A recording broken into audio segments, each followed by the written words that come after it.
அந்த ID to வேற ஏதாவது ப்ரொஃபஷன் அப்படிங்கிறத அந்த லைனை தாண்டதுன்னு இருக்குல்ல, அது வந்து நிறைய பேருக்கு வந்து பார்த்தீங்கன்னா அங்கேருந்து சம்மந்தம் இல்லாமல் சினிமாவுக்கு வந்துருவாங்க. நிறைய ஆண்டர்பிரனராக வந்து மாறிடுவாங்க. பட் இது வந்து எல்லாருக்குமே ஒரு ட்ரீம். ஏன்னா நீங்க சொன்னீங்க ஒரு ஹாலிடே போயிடணும், கெட்டவே அப்படிங்கிறது. பட் எந்த பாயிண்ட்ல வந்து இது ப்ரொஃபஷனா மாறப்போகுதுன்னு உங்களுக்கு தெரிஞ்சிச்சு? இதை விட்டுட்டு நம்ம ஃபுல்லா இப்படிதான் போக போறோன்றது எங்க உணர்ந்தீங்க நீங்க எந்த பாயிண்ட்ல? நான் அப்படி ஆக்சுவலா பிளான் பண்ணல. நான் டிராவல் பண்ணணும்னு தான் யூடியூப் ஆரம்பிக்கிறீங்க. இல்ல டிராவல் பண்ணணும், அது காசு வேணும், அந்த காசுக்கு என்ன பண்ணலாம் அப்படின்னு தெரிஞ்சப்போ யூடியூப் எனக்கு ஆப்ஷனா இருந்தது. அப்படிதான் நான் யூடியூப் ஸ்டார்ட் பண்ணேன். என்னோட டார்கெட் வந்து பாத்தீங்கன்னா 1 இயர் வாட் எவர் காசு வருதோ இல்லையோ நம்ம 1 இயர் ட்ரை பண்ணணும். சேவ் பண்ணி வச்சிருந்தீங்க மணி? அப்போ ஒரு 50,000 கிட்ட வச்சிருந்தேன் நான். அப்போ வந்து நான் ஃப்ரீலான்ஸர் ஒர்க் பண்ணிட்டு இருந்தேன். ஸோ ஒர்க் பண்ணிட்டு இருக்கும்போது 50,000 இருந்தது. ஸோ அதை வச்சு நான் ட்ரிப் ஸ்டார்ட் பண்ணி வீக்லி ஒரு வீடியோ தான் போடுவேன். 1 மந்த் ட்ரிப் போவேன். ஒரு 4-5 வீடியோ இல்ல 7-8 வீடியோஸ் வரும். அப்படியே போய் மந்த்லி 4 வீடியோஸ் போட்டா போதும். ஆமா போதும். அப்பெல்லாம் காசே கிடையாது. யூடியூப்ல காசுலாம் வராது, கம்மியா தான் வரும். மானிட்டைசேஷன் ஸ்டார்ட் ஆகல. ஸ்டார்ட் ஆயிடுச்சு, யூடியூப் ஸ்டார்ட் ஆயிடுச்சு. பட் அந்த மானிட்டைசேஷன் வந்து அந்த அளவுக்கு ரெவன்யூ இருக்காது உங்களுக்கு. ஸோ 8th மந்த்துக்கு அப்புறம் தான் வந்து ஓகே அப்படின்னு சொல்லிட்டு நான் பாகிஸ்தான் வந்து டிராவல் பண்ணேன். அந்த பார்டர் வரைக்கும் போயிருந்தேன். அந்த பார்டர் போனப்பதான் வந்து பயங்கர இருந்துச்சு. ஏன்னா அது வரைக்கும் தமிழ்ல டிராவல் அப்படின்ற கேட்டகரிக்கு வந்து சேனல்ஸ் ரொம்ப ரொம்ப கம்மி, 1-2 சேனல்ஸ் தான் இருந்தது. ஸோ அப்படின்றப்போ ஒரு டிராவலிங்லாம் வேலையை வச்சு யூடியூப் போட்டுட்டு இருக்காங்க அப்படின்ற மாதிரி தான் மைண்ட் செட் இருப்பாங்க மக்கள். பட் அந்த பாகிஸ்தான் வீடியோஸ் அதெல்லாம் பார்த்து அது ரீச் ஆனதுக்கப்புறம் நிறைய வீடியோஸ், பழைய வீடியோஸ்லாம் நல்லா பூஸ்ட் ஆக ஆரம்பிச்சது. அதுக்கப்புறம் ஓகே தான், அந்த டிராவலிங் சொல்லிட்டு ஒரு ஜானர் இருக்கு போல யூடியூப்ல சொல்லிட்டு மக்கள் நிறைய பேர். இது 2016 இது 17 எண்ட்ல அப்பதான் தமிழ் யூடியூப் வந்து பூம் ஆகுது. அப்பதான் லைக் எல்லாருமே புது புது கிரியேட்டர்ஸ். 2018 ஆமா. ஸோ அந்த பீரியட்ல ஸோ பூம் ஆகுது. அப்போ இர்ஃபான் மட்டும் வீடியோ பண்ணிட்டு இருக்காருன்னு நினைக்கிறேன். அவர் ஃபுட் vlogs பண்ணிட்டு இருக்காரு. அவரும் பட்டிங் யூடியூபர் தான் அந்த டைம்ல அவர் பண்ணிட்டு இருக்காரு. நானும் குட்டி குட்டி ஷாப்ஸ்க்குலாம் போய் பண்ணுவார். அதனால அவருக்கு 1 lakh கிட்ட இருந்திருக்கும்னு நினைக்கிறேன் அவர் சப்ஸ்கிரிப்ஷன் சொல்றீங்க. ஸோ போயிட்டு இருக்கு. நான் 10th மந்த்துக்கு அப்புறம் ரெவன்யூ வர ஆரம்பிச்சிச்சு நல்லா.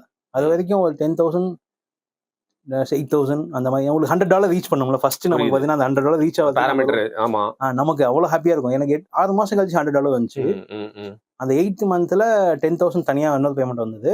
தென் அதுக்கப்புறம் ஸ்லோவா அப்படியே க்ளோ ஆகி 50,000 வரைக்கும் எனக்கு போச்சு அந்த டைம்ல. ஒரு 2 இயர்ஸ்க்குள்ள அப்படியே கொண்டு போய் க்ளோ ஆனது தான். அந்த 1 இயர் முடிஞ்சதுக்கு அப்புறம் அந்த 20,000 ரீச் ஆச்சு. அதான் என்னோட லிமிட். ஓகே, இதுக்கு மேல நம்ம வந்து ஃப்ரீலான்சிங் ஒர்க் பார்க்க வேணாம், நம்ம வந்து ஃபுல் டைமா டிராவல் பண்றோம் நம்பிக்கை வந்துச்சு. பண்ணேன். அதுக்கப்புறம் அந்த 10th மந்த்ல அந்த ஒர்க்கை முடிச்சுட்டு நான் ஃபுல் டைமா யூடியூப்ல இறங்கிட்டேன். நெவர் லுக்கிங் பேக்ல அங்க இருந்து அப்படியே போயிடுச்சு. சோ நீங்க உங்களோட ஃபேன் தான் பையன் இங்க இருக்கான் அங்க கேமராக்கு பின்னாடியே வந்து பச்சை மலைன்னு சொன்னா அதான் உங்களோட ஃபர்ஸ்ட் வீடியோவா ப்ரோ? ஃபர்ஸ்ட் வீடியோ இல்ல, அது வந்து என்னோட சேனல்ல வந்து பூம் பண்ண ஒரு வீடியோ. பச்சைமலை ரீச் எல்லாருக்கும் ரீச் பண்ண பச்சைமலை வேற லெவல் அப்படின்னு டைட்டில் போட்டு செம ரீச். அந்த வீடியோ நீங்களே எடிட் பண்றீங்களா? நானே எடிட் பண்ணிருந்தேன். கேமரா ஆப்வியஸ்லி நீங்க தான் தெரியும். எடிட்டர் தம்ப்நெயில் எல்லாம் நீங்களே கிரியேட் பண்றீங்க. ஆமா, எல்லாமே அந்த டைம்ல. இப்போ வந்து இப்போ டீம் இருக்காங்க. சோ உங்களோட ஃபர்ஸ்ட் வீடியோ எது? இந்த first video Delhi to Coimbatore to Manali. Okay, right. அதுதான் ஃபர்ஸ்ட் ட்ரிப். 7 days ட்ரிப் போயிருந்தேன். பட் எனக்கு அந்த டிராவலிங் ரொம்ப பிடிச்சி போய் நான் வந்தது 3 மாசம் கழிச்சு தான் வீட்டுக்கு வந்தேன். You got lost. செம்ம மேட்டர் ப்ரோ.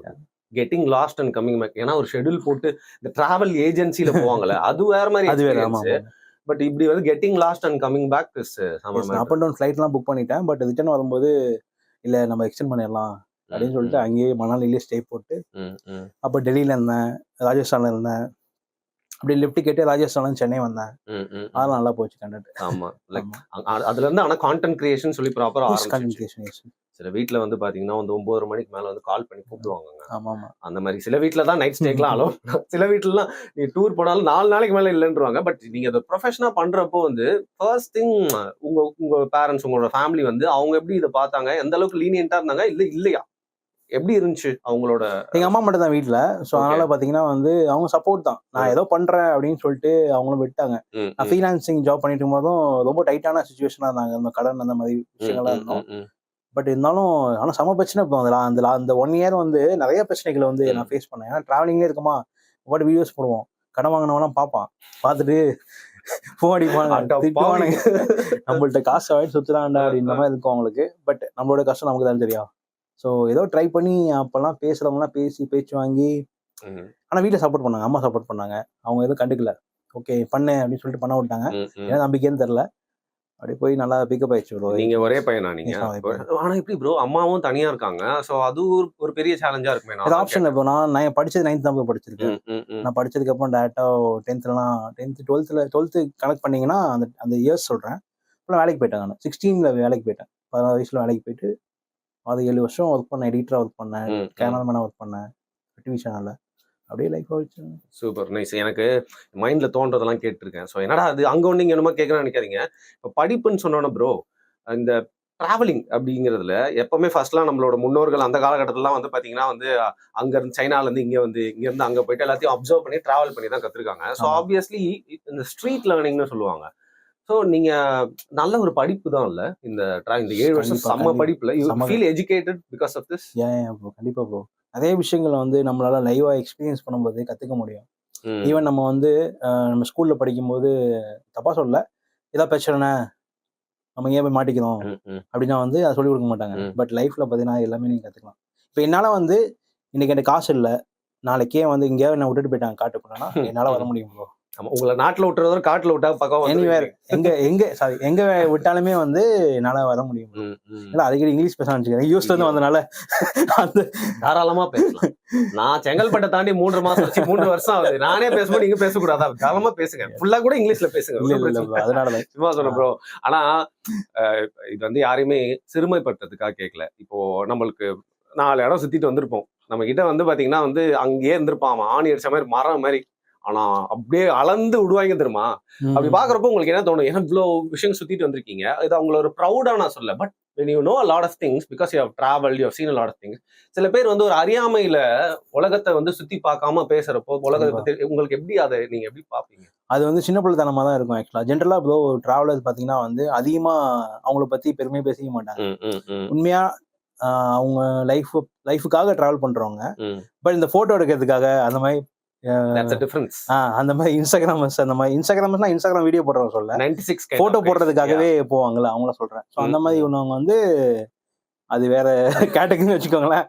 அது எதுவும் பண்ண முடியாது. சும்மா போட்டோ எடுத்து யாரையும் உங்களுக்கணும் இல்ல வெறுப்பு ஏத்தணும் அப்படின்றத டிராவல் பண்ணுவாங்க. பட் நம்ம அந்த இடத்துல அமைதியா இருந்து கேட்டு ஓகே ஓகே ஓகே நிறைய பேர் அந்த மாதிரி மீட் பண்ணிருக்கீங்க. வேற ஏதாவது கான்டென்ட் கிரியேட்டர்ஸ் எல்லாம் எதர்ச்சியா வந்து உங்களோட இந்த மாதிரி பிளாகிங் அப்போ அவங்க கூட இன்டர்செக்ட் ஆகி அது வந்து பிளான் பண்ணாமலாம் நிறைய நடந்திருக்கு. நிறைய நடந்திருக்கு. அவுட் ஆஃப் கண்ட்ரில வந்து நம்ம யதார்த்தமா வீடியோ எடுத்துட்டு இருப்போம். அவங்க நினைப்பாங்க ஓகே ஜஸ்ட் ஒரு vlog போல நினைப்பாங்க. நம்ம ஃபாலோவர்ஸ் பார்த்துட்டு இவ்வளவு ஃபாலோவர்ஸ் அப்படின்னு பயங்கரமா நம்ம கூட செல்ஃபிலாம் எடுத்துட்டு போனேன். ஃபன்னாதான் டிஃப்ரெண்டா இருக்கும். தென் சில யூடியூபர்ஸையும் மீட் பண்ணியிருக்கேன். எக்ஸாம்பிள் இப்போ நார்த் கொரியா போகும்போது நிறைய யூடியூபர்ஸ் மீட் பண்ணியிருந்தோம். ரேண்டமா மீட் பண்ணி அவங்க கூட தான் ஓகே ஒவ்வொருத்தனுடைய நம்ம அந்த டைம்ல வந்து எப்படி அவங்க கண்டென்ட் கிரியேஷன்லாம் இருக்குன்றதை எக்ஸ்ப்ளோர் பண்ண முடியுது. நம்ம மெயினா தமிழ் வீடியோஸ் தான் பார்ப்போம். அவங்க ஆடியன்ஸ் ரொம்ப வைடரா இருக்கும். இங்கிலீஷ் பேசுறாங்க, வைடரா இருக்கும். எப்படி மேக் பண்றாங்க, எந்த மாதிரி ஷூட் பண்றாங்க அப்படின்ற விஷயம் நிறைய விஷயம் கத்துக்க முடியும். நல்லா மொழி இப்போ இப்படிதான் சப்டைட்டில்ஸ் வந்துருங்க. நம்ம நீங்க என்னதான் இருந்தாலும் நம்மளோட ரீஜனல் லாங்குவேஜ் பேசுற ஒரு தமிழ் ட்ரெக்கர் நீங்க. ஆமா. ஆனா அந்த பார்த்து ஒரு எக்ஸ்பீரியன்ஸ் கிடைக்கும். சப்டைட்டில்னால நம்மளுக்கு மாற்று மொழி ஆடியன்ஸ் வராங்களா? இந்த டிராவல வந்து இந்த விஷுவல் இருக்காங்க. ரொம்ப கம்மி தான். 5% இருப்பாங்க நினைக்கிறேன். இல்ல இருக்காங்க கண்டிப்பா.